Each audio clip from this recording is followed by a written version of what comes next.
Hey what's up guys, कैसे हैं आप लोग? क्या हाल चाल? मैं आपको दोस्त आशुतोष सिंह स्वागत करता हूं हमारा और आपके अपने चैनल अगार्थियन राइडर पर। तो भाई लोग, इस वीडियो में बात करने वाले हैं ना कि अगर आप सेकंड हैंड बाइक लेने की सोच रहे हो और आपको पता नहीं कि आपको क्या क्या चीज़ों को ध्यान रखना चाहिए या फिर क्या चीज़ें चेक करनी चाहिए, तो इस वीडियो में आप बस हमारे साथ बने रहिए। लास्ट तक आपको सारे डाउट्स मैं क्लियर कर दूँगा। और अगर आप पहली बार मेरे चैनल पर हो, आप पहली बार मुझसे रूबरू हो रहे हो, तो please guys don't forget to like share subscribe channel Agarthian Rider. मैंने इस वीडियो में इस प्रोसेस को 5 स्टेप्स में डिवाइड कर रखा है ताकि आपको ईजिली समझ में आया कि आपको क्या क्या चीज़ें कैसे देखनी है। तो चलिए शुरू करते हैं और फिर बताते हैं आपको डिटेल में। तो भाई लोग, आपको जो सबसे पहली चीज़ चेक करनी है गाइस, तो वो है external condition of the bike. Bike को देखते ही आपका दिल उस बाइक को देखते ही क्या फील कर रहा है, क्या वो बाइक कंडीशन में है या फिर बाइक का जो ओवरऑल एक्सटर्नल लुक है गाइस वो कैसा है, मतलब डैमेज्ड है बाइक या फिर कलर फेड हो गया है। तो बाइक आप जैसे ही देखोगे ना, वो अपनी जो भी स्थिति है वो एकदम क्लियरली आपको बोल देगी भाई मैं इस कंडीशन में हूँ। तो पहला इंप्रेशन आपको बाइक को देखते समझ आ जाएगा कि बाइक का कंडीशन क्या है। तो आप देख लो पहले बाइक का लुक क्या है, बाइक में कोई कमी दिख रही है कि नहीं दिख रही है। तो आप सारे पार्ट्स को चेक कर लो, जैसे फाइबर जो भी उसके फाइबर्स हैं या फिर जो मडगार्ड है, सारी चीज़ें चेक कर लो, कहीं टूटी फूटी तो नहीं है या फिर कोई दिक्कत तो नहीं है। तो आप पहले कलर चेक करो, ये सब चेक करो जो एक्सटर्नल लुक है बाइक का। उसके बाद आप मीटर देखो बाइक का कि मीटर में क्या दिक्कत है, क्या दिक्कत नहीं है, क्या बाइक का मीटर कम चला हुआ है और बाइक कंडीशन बता रही है कि मैं बहुत ज़्यादा चल चुकी हूँ। तो ये सारी चीज़ें आपको चेक करनी है। और तो आप ये ध्यान से देख लो कि मीटर कम चला हुआ है और बाइक कंडीशन क्या मीटर के अकॉर्डिंग है कि नहीं है, तो ये आप देख लो। तीसरा चीज़ गाइस कि आप टायर्स को उसका देख लो, कहीं टायर ज़्यादा तो चला हुआ नहीं है। तो ये सारी चीज़ें आपको देखनी है। ब्रेक पैड्स चेक कर लीजिए आप। तो एक्सटर्नल जो भी एक बाइक का होता है, सारी चीज़ें आप चेक कर लीजिए कि बाइक का कंडीशन है क्या, एक्सटर्नल लुक ओवरऑल बाइक कैसी है, कैसी दिख रही है, क्या उसका कंडीशन सही है उस बाइक का और उस ईयर के अकॉर्डिंग जो भी है। तो बाइक का एक्सटर्नल लुक आप चेक कर लो। अगर बाइक ज़्यादा चली होगी, जैसे मेरी RS है वो 40,000 किलोमीटर चल चुकी है। आप उसे क्लच लीवर और ब्रेक लीवर्स पर देखोगे ना, मैं क्लिप ऐड कर दूँगा, तो उसमें क्या है कि वहाँ कलर फेड हो गया, क्योंकि जब भी मैं ब्रेक अप्लाई करता हूँ, क्लच अप्लाई करता हूँ, तो वो घिसता है मेरे हाथ से, तो वहाँ कलर फेड हो गया है। अब मैं अपनी RC का बात करूँ तो यह बस 10,000 ही चली हुई है, तो इसका कलर भी फेड नहीं हुआ है। तो मैं आपको दिखा रहा हूँ। तो अगर बाइक अगर ज़्यादा चली होगी और उसने अपने ब्रेक लीवर्स और क्लच लीवर्स नहीं चेंज कराए हैं, तो आप वो बाइक पे देखोगे ना, तो वो 10,000 20,000 किलोमीटर्स में वो उतना फेड नहीं होगा। वो जब गाड़ी आपको 30,000 प्लस चली जाएगी तो ही वो कलर फेड होने लगता है गाइज। तो आप ये चेक कर लो। एक तरीका भी है कि मीटर कम चला हुआ है, बाइक कंडीशन देखोगे आप, टायर्स हुआ, चेसी हुआ, बाइक कलर हुआ। वैसे कलर तो धूप में खड़ा कर तो वैसे ही फेड हो जाता है, लेकिन जो चीज़ें हमेशा जैसे क्लच और ब्रेक लीवर, ये बहुत इंपॉर्टेंट है। अगर वो बंदा चेंज करा दे तो फिर पहचाना था मुश्किल होता है। लेकिन एक्सटर्नल कंडीशन आप बाइक का जितना हो सके बारीकी से देखो, चेक करो। तो ये स्टेप से गाइस, उसके एलॉयज़ भी आप चेक कर लीजिए कि कहीं एलॉयज़ बेंड तो नहीं हुए थे, आप एलॉयज़ पे कोई इम्पैक्ट का फिर या फिर जैसे कि क्या होता है, एलॉयज़ जब बेंड हो जाती है ना, तो उसको सीधा कराने के लिए उसको हीट करना पड़ता है, फिर उसमें हथौड़े से इम्पैक्ट करना पड़ता है, तो जाकर सीधा होता है। तो कहीं ना कहीं वो मार्क्स बन जाते हैं। हाँ, वो फिर से अगर रिपेंट करा दें तो पहचाना थोड़ा मुश्किल हो जाता है गाइस, लेकिन फिर भी आप एक बार चेक कर लो, क्योंकि अगर बाइक अगर डेंट पेंट होती है तो आप पहचाना मुश्किल हो जाता है, लेकिन अगर चाहोगे आप तो पहचान लोगे। तो ये सारी चीज़ें आप देख लो एक बार कि कहीं बाइक डैमेज तो नहीं थी या फिर जो भी दिक्कत है।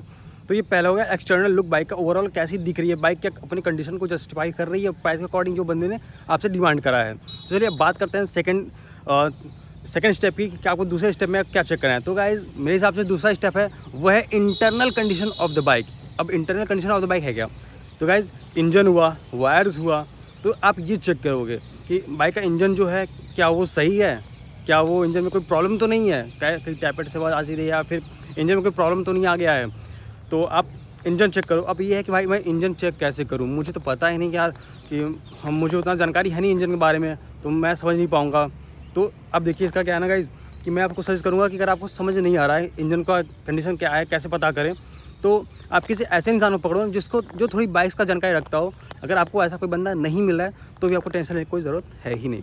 तो आपको करना क्या है कि आप जो भी आपका अगल बगल मैकेनिक रहता हो उसके पास आप जाओ, बोलो भाई मैं बाइक ले रहा हूँ, आप थोड़ा सा मेरे साथ चलिए और देख लीजिए बाइक का कंडीशन कैसा है। अब आप फोकट में कहो तो वो नहीं करने वाला है, क्योंकि जानते हो समय का कीमत होता है। तो आप कीमत लगाओ उसके समय का, 200-400 500 जो भी उसको लो, उससे पूछ लो भाई कितना लोगे, 100-200 आप उसको दो और फिर उसको अपने साथ लेके जाओ और फिर बाइक को चेक करो। अब वो बंदा जाएगा आपके साथ ना, तो बाइक का इंजन जो है चेक कर लेगा, स्टार्ट करके या फिर चला कर देख लेगा कि बाइक कंडीशन एक्चुअली है क्या। अब देखिए एक चीज़ यहाँ पे आपको ध्यान क्या देना है, जब भी आप किसी मैकेनिक को लेकर जाओ बाइक चेक करने के लिए, तो उस मैकेनिक को जिसका बाइक है ना उसके साथ कभी अकेला छोड़ो ही मत, क्योंकि वो जाएगा ना, आप 400-500 दे दिए उसको, वो आप गया बाइक दिखाने के लिए, अगर अगर आप उसको जिससे बाइक परचेज़ कर रहे हो उसके साथ आप अकेला छोड़ देते हो तो क्या करेगा ना, वो डबल क्रॉस कर देगा आपको। वो जाएगा उस बंदे के साथ बात करेगा कि भाई मुझे 1000 रुपये दे दो, जो है मैं झूठ बोल दूँगा, बाइक आपको सेल करा दूँगा मैं। तो वो आपको डबल क्रॉस कर देगा। तो जिससे आप बाइक परचेज़ कर रहे हो उसके साथ अपने मैकेनिक को अकेला मत छोड़ना। तो ये हो गया इंजन को चेक करने का, कैसे कर सकते हो आप। उसके बाद वायरिंग्स आप चेक कर लीजिए, कहीं वायरिंग्स कटी फटी तो नहीं है, बहुत ज़्यादा डैमेज तो नहीं है वायरिंग। तो ये सारी चीज़ भी आप चेक कर लीजिए। अब ये चीज़ जो मैं इसलिए चेक करने कह रहा हूँ गाइस, बाइक का कंडीशन आपको पता रहेगा तो आप बाइक का जो एक्चुअल प्राइस है ना वो डिसाइड कर पाओगे। आप ऐसे तो पैसे फेंक नहीं दोगे। अब आप टायर ख़राब है, इंजन ख़राब है, वायरिंग ख़राब है, तो आप क्या कबाड़ लेने के पैसे तो दे नहीं रहे हो। तो अब इंटरनल कंडीशन आप ऐसे बाइक की चेक कर लो। लास्ट सर्विस बाइक का कब हुआ था आप ये भी पता कर लो, पूछ लो। वैसे उतना वो जो भी बोलेगा झूठ ही बोलेगा, लेकिन फिर भी आप पूछ लो। और इंजन ऑयल बाइक का उसी वक्त चेक करना कि इंजन ऑयल है कितना, तो इससे पता चल जाएगा गाइस उसने लास्ट टाइम सर्विस कब कराई थी। तो ये हो गया internal condition of the bike. आप लोग सेटिस्फाइड है अगर अपने बाइक की कंडीशन से, तो आप अब नेक्स्ट स्टेप पे जा सकते हो। नेक्स्ट स्टेप क्या है कि बाइक की आरसी चेक करना। वैसे ये स्टेप आप पहले भी फॉलो कर सकते हो, लेकिन मैंने इसको डिसाइड किया इस तरह से, क्योंकि मैक्सिमम टाइम आरसी जो रहती है वो सही ही रहती हैं। तो बाइक का आरसी आपको क्या देखना है कि बाइक किसके नाम पर है। क्या जो बंदा आपको बाइक सेल कर रहा है बाइक उसी के नाम पर है, या फिर वो किसी और की बाइक आपको सेल कर रहा है।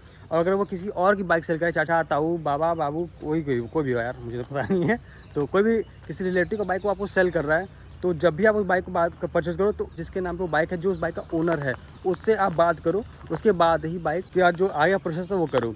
अब देखिए बाइक पेपर में आप एक तो ओनर का नाम चेक कर लीजिए। दूसरा चीज़ आप क्या चेक करना है, कहीं आरसी जो है, आरसी आप देखोगे ना कहीं बाइक फाइनेंस तो नहीं है।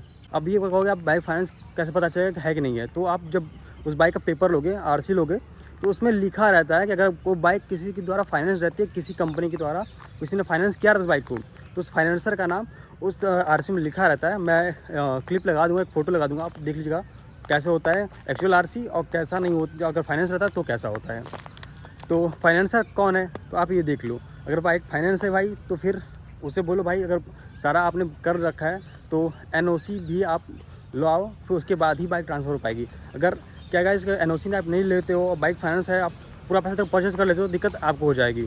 तो एक काम करो, उससे बोलो कि भाई फाइनेंस है बाइक, तो पहले एनओसी लाओ, इस पर फाइनेंसर का नाम हटवाओ, उसके बाद तब बाइक मुझे सेल करो। तो आपको ये चीज़ चेक करनी है, ठीक। बाइक का नाम देख लो आप, बाइक पे ओनर कौन है, आरसी कहीं फाइनेंस तो नहीं है बाइक। तो ये देखने के बाद अब क्या करना है, अब आते हैं चौथे स्टेप पे। चौथा स्टेप है गाइस, ये बहुत ही इंपॉर्टेंट स्टेप है, मैं बता रहा हूँ आपको। इसको तो आप मान ही लो कि आपको करना ही करना है, इसको नहीं करोगे तो आप गलती करोगे। तो गाइस जो चौथा स्टेप है मेरे अकॉर्डिंग, आपको आरसी से यानी कि बाइक का जो पेपर है उस पेपर से बाइक का चेसी नंबर और बाइक का इंजन नंबर मैच करना है। और ये बहुत ही समझो महत्वपूर्ण है, ये बहुत ही इंपॉर्टेंट स्टेप है। इसको आप अगर स्किप करोगे तो आई थिंक आपको इन फ्यूचर बहुत बड़ा सज़ा मिल सकता है, बहुत एक ऑफेंस आप कर लोगे कि देखा जाए तो। क्योंकि हो सकता है बाइक चोरी की हो और वो पेपर अपना दे रहा हो, या बाइक चोरी की हो, या फिर चोरी का पेपर हो बाइक दूसरा हो, तो कुछ भी हो सकता है। तो आपको इंजन नंबर और चेसी नंबर मैच करना है, क्योंकि अगर आप ये मैच नहीं करते हो तो हो सकता है बाइक चोरी की हो और आप फालतू एक फर्जी कागज़ लेके घूम रहे हो और फंस जाओ। तो आपको ये चीज़ मैच करा लेना है। ये बहुत ही इंपॉर्टेंट स्टेप है गाइस, इसको तो आपको करना ही करना है। अब पूछो कि भाई चेसी नंबर और इंजन नंबर कहाँ होता है, तो भाई इंजन नंबर इंजन पे लिखा रहता है और चेसी नंबर चेसी पे होता है। हर बाइक का अपना एक अलग लोकेशन हो सकता है, लेकिन होता ज़रूर है। तो आप ये मैच ज़रूर करा लेना। जैसे कि अगर मैं बात करूँ कि इंजन नंबर मेरे आरसी कहाँ लिखा हुआ है और कहाँ चेसी नंबर लिखा हुआ है, तो मैं अपने आरसी का भी दिखा रहा हूँ कि इंजन नंबर और चेसी नंबर कहाँ लिखा हुआ है। मेरे आरसी पे देखिए चेसी नंबर ये लिखा हुआ है, आप देख सकते हो यहाँ पे, ये मेरे बाइक का चेसी नंबर है। और बात करें इंजन नंबर का कि इंजन नंबर कहाँ लिखा है, तो आपको इंजन नंबर इंजन पे ही देखने को मिलेगा। ये रहा इंजन और ये रहा इसका इंजन नंबर, देख रहे हो आप। तो भाई लोग हर बाइक पे अलग लोकेशन पे ये प्रिंट हो सकता है, लेकिन होगा ज़रूर। तो अब जब भी बाइक परचेज़ करो तो इस बात का ध्यान रखो कि ये सारी चीज़ें आप चेक कर लो। ये सारी स्टेप्स आप फॉलो करो गाइस, तो आपके लिए एक सेकंड हैंड बाइक परचेज करना बहुत ही आसान हो जाएगा। तो ये 4 स्टेप तक आप पहुंच गए। तो 5वां स्टेप है, बहुत ही माइनर स्टेप है, लेकिन आपको देखना ही पड़ेगा। तो गाइस जो 5वां स्टेप है गाइस वो है चालान, कोई यानी कि फ़ाइन। बाइक पे कोई फ़ाइन तो नहीं है, यानी कि क्या होता है ना, कई बार गाड़ी का फ़ाइन लग जाता है, हमको पता भी नहीं होता है, या पता भी होता है तो सेलर तुमको बेच रहा है भाई, उसको बेच के निकल जाना है। तो आप चेक कर लो कहीं बाइक में कोई चालान तो नहीं है। अगर चालान है तो उससे बोलो भाई चालान भर लो, उसके बाद ही बाइक परचेज सेल होगी। वैसे वो जब भी आप लेने जाओगे बाइक, शायद जहाँ तक मुझे पता है अगर बाइक पे कोई चालान है तो आप बेच नहीं पाओगे, पहले आपको चालान ही भरना पड़ेगा। इंश्योरेंस नहीं तो इंश्योरेंस करना पड़ेगा। तो ये सारी चीज़ें को क्राइटेरिया पूरी करने के बाद ही आप बाइक को सेल कर पाओगे। तो यही था भाई लोग, ये 5 स्टेप्स आपको फॉलो करने हैं जब भी आप कोई सेकंड हैंड बाइक परचेज करने जा रहे हो। मैंने बहुत ही आसान वीडियो बनाने के लिए इन स्टेप्स में इस वीडियो को डिवाइड कर रखा था ताकि आपको समझने में आसानी हो। और अगर आपको वीडियो अच्छी लगी गाइज़ तो प्लीज़ हमें सपोर्ट करें, क्योंकि मैंने जो भी एक्सपीरियंस मेरा रहा है या फिर जो भी मैंने अपनी गलतियों से सीखा है मैं आपके साथ शेयर किया, ताकि आप इन फ्यूचर ऐसी कोई गलती ना करो। अगर आप कोई बाइक लेने जा रहे हो तो आपको कोई चीट ना कर पाए। तो यही था मेरा कि मैं लोगों को इस बारे में बताऊं, जो मेरे पास जानकारी है या फिर जो भी मैंने इतना एक्सपीरियंस अपना गेन किया है बाइक से रिलेटेड, क्यों ना मैं आप लोगों के साथ शेयर करूँ। तो अगर मेरी वीडियो आप लोगों के लिए हेल्पफुल लगी हो, आपके लिए इन्फॉर्मेटिव रहे हो गाइज, तो please don't forget to like share subscribe channel Agarthi Rider. क्योंकि एक लाइक और शेयर सब्सक्राइब से आपका कुछ नहीं जाने वाला, बस एक आपको टच करना है। आपने ऑलरेडी नेट के लिए पैसा दे रखा है, तो एक शेयर करने में कोई आपका ज़्यादा खर्चा नहीं होने वाला है। चलते हैं गाइज, मिलते हैं आपको जल्दी किसी नए वीडियो में। तब तक गाइज टाटा बाय बाय। और प्लीज़ हाँ, don't forget to like share subscribe our channel Agarthian rider.